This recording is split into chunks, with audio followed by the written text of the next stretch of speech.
So, Joe, the game of the week, Georgia and Tennessee. Georgia is able to come back from a 10-point deficit and beat Tennessee at home. But your thoughts, Georgia versus Tennessee here, Joe? Yeah, I think, first of all, biggest thing, Carson Beck played his best game that we've seen this entire season. He played his ass off. The confidence feels like it's coming back for Carson Beck. I understand that it's one game, but sometimes all you need is a performance like that against a stellar defense, one that we talked about in the preview. And many across, he did throw a really bad interception. We were talking about turnovers. Right. A lot of people, though, were saying that this Tennessee defense would be too much for him and it would be overwhelming. And the kid looked like a completely different player than everybody was talking about him. Everyone was calling this dude a bum. And I mean, heck, we even criticized him on this show. He should have been criticized for what it's right. worth. He should have been. Right. Okay. Let me finish what I was trying to say. He should have been criticized. He played poorly. Yes, he played poorly. He played better in this game, Blake, and he looked so much more poised in the pocket. It felt like he was able to actually step up to the plate in these third down situations where every other game we would sit and we would watch and it'd be like, here comes the sack. Here comes the interception. Here comes the fumble. He made those plays and converted like he did last year. It felt like there was a lot more of a synchronized harmony between him and Mike Bobo when they've not been on the same page whatsoever. The offensive line played the best game that they have, and it looks like they felt like they were starting to get their flow back together against one of the best defensive lines in the SEC. That version of Georgia is the one that we know that is good enough to win a national championship. This is a year where there is no clear favorite to win the national championship, and we could have a two-loss team win it. All I'm just trying to bring up here is that the way that they showed out and the way that they bounced back from a bad performance is why I have consistently been high on Georgia and why I have looked past some of their bad games like the Ole Miss one and like the Alabama game. So let me start off with Carson Beck. To your point, the scoring drive that sealed the victory for them, Carson Beck on the 12-play, 92-yard drive went 5 of 5, Joe, for 77 yards. He had the back shoulder throw to Humphreys, who had a big catch. He had hit Delp a couple of times there, and then the other tight end. But I thought that I was watching. This is how I felt. Joe, Tennessee was up 10, and I tweeted this out, and our good buddy Graham Coffey, who covers Georgia, had clipped it too right after, and we were just talking about it. There was a play when Georgia was down 10 and they were trying to go down and score, okay? Carson Beck gets out of a sack, breaks 3 tackles, runs the dude over, and gets a first down. From that moment on in the second quarter, something happened with not just Carson Beck. It happened with the entire team. Because I never, after that happened, I was like, all right, so this is the night that we're going to get. Back is up against the wall. We're at home. Night game, Sanford Stadium. Let's go. It's playoff time. Can't be no BS. We got to get this done. Even to the sense of Mike Bobo putting the left tackle, Joe, in the slot. I loved that play call. That was a great play call. Great play call. And then throwing the ball into the end zone for a touchdown. Carson Beck played like a quarterback that had everything to lose. He was dialed in. He made the plays. You were not going to deny him. We saw the Carson Beck in 2022. I felt like I saw the Carson Beck in the second half versus Bama that was like, listen, man, I'm having struggles, but I'm not getting denied here. And then Bama comes down, gets a touchdown. That's not on him. Everybody wants to talk about Beck, and I get it. Phenomenal. You got to give him tons of credit, and to Bobo, you got to find ways to get the running game going. I mean, Joe, they're still under 4 yards a carry here, but Tennessee got blanked in the second half.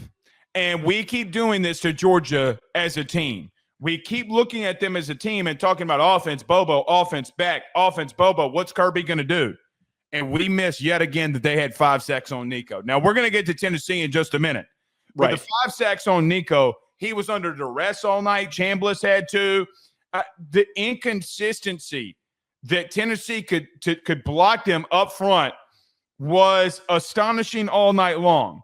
And Tennessee has had these issues, though, Joe, and I will admit, they've had these issues where they don't score in the first half like Alabama. They don't score in the first half versus Arkansas.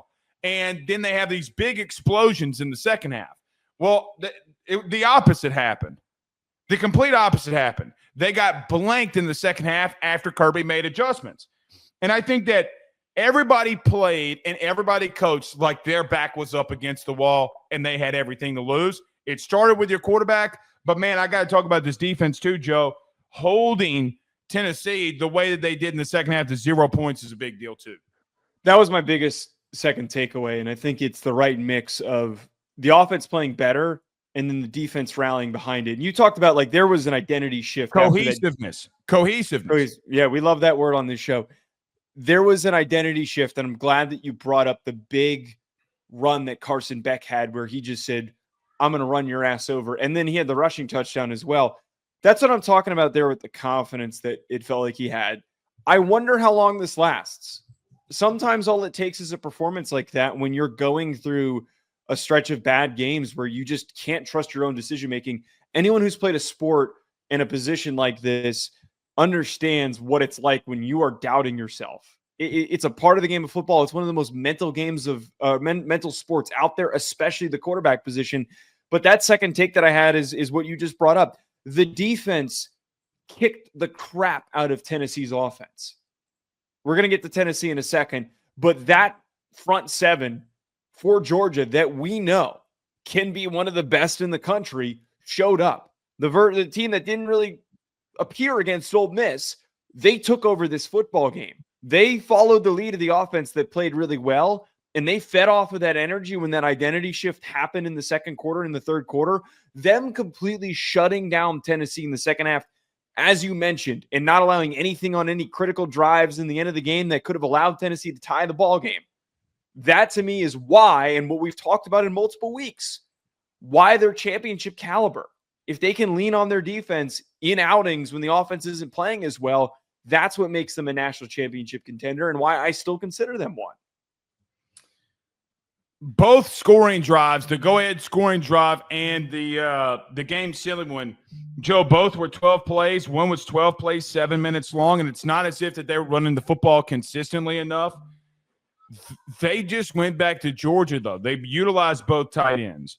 They found easy throws for Carson Beck to make, and for what it's worth, I thought it was the best call game Bobo had to this point.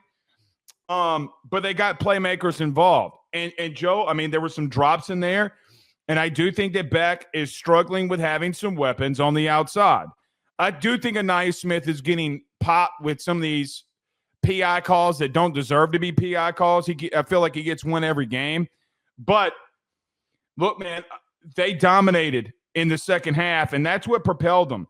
I do think, Joe, for what it's worth, as much as I've talked about, like how good they looked, I was surprised that Tennessee was able to line up and run the football right at them.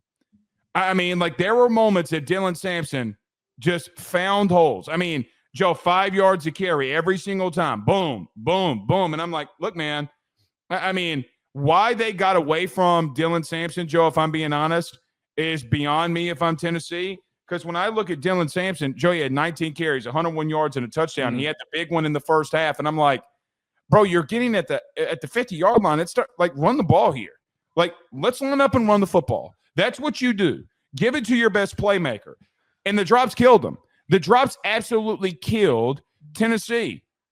And Joe, for what it's worth, if I'm a Tennessee fan, I'm looking at the situation, or if I'm just a Georgia fan, I'm like, yeah, Blake, I know that they shut him out in the first half. Tennessee had a lot of drops, man, and they were running the football on us. They were kind of more one-dimensional in a lot of ways. Joe, they had 6 drops in the game. 4 drops in the second half was Tennessee. So there comes a part where I look at this and just say to myself, I love what Georgia did in blanking them. Tennessee also did leave a lot on the table to be desired here too. So, I mean, it's kind of twofold here, but it is what it is.